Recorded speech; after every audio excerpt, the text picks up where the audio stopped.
So if I can ask you for your full name and for you to spell it, please. My name is Carol Chiazzo, C-A-I-A-Z-Z-O. And first name Carol is common spelling? Yes. Okay, all right. And can I ask you for your age? 67. And what's your occupation? Dental hygienist. And your current city and state of residence? I live in Elkridge, Maryland. Oh, not too far from where I live. Right. So Oh, I'm really? in Columbia. So. Oh, right.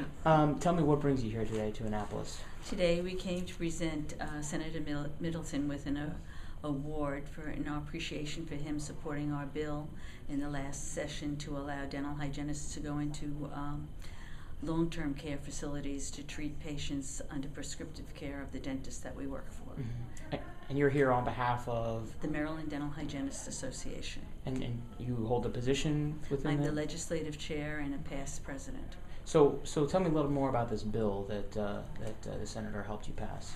Well, a lot of us have experienced treating patients in our offices, and then as they get older, their loved ones cannot bring them into the dental office, and so they stay in these long-term care facilities without being able to have care.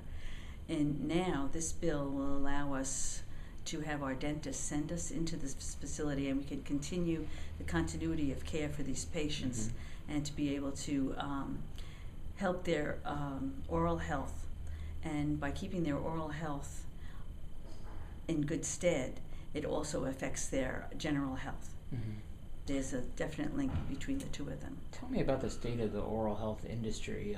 I know it's been anything in healthcare is sort of it's an evolving process. And tell me how's the economy impacting the oral health industry, and what in general there's lots of gaps in coverage still, is there not? Yes, there are a lot of gaps in coverage. What's difficult is, right now you can't come to Annapolis and ask for anything that will impact the budget.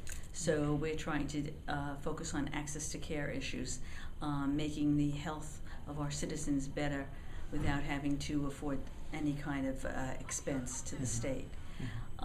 There are still gaps in care, providing money for these services. And there are several agencies like the Maryland Dental Action Coalition, which is trying to deal with these problems to help close the gaps. Last year or 2 years ago, we actually passed a bill here that helped Medicaid. The dentists now get more money for each procedure, so they're more willing to see Medicaid children. And so we're trying to close the gap so that these citizens can get the treatment that they deserve.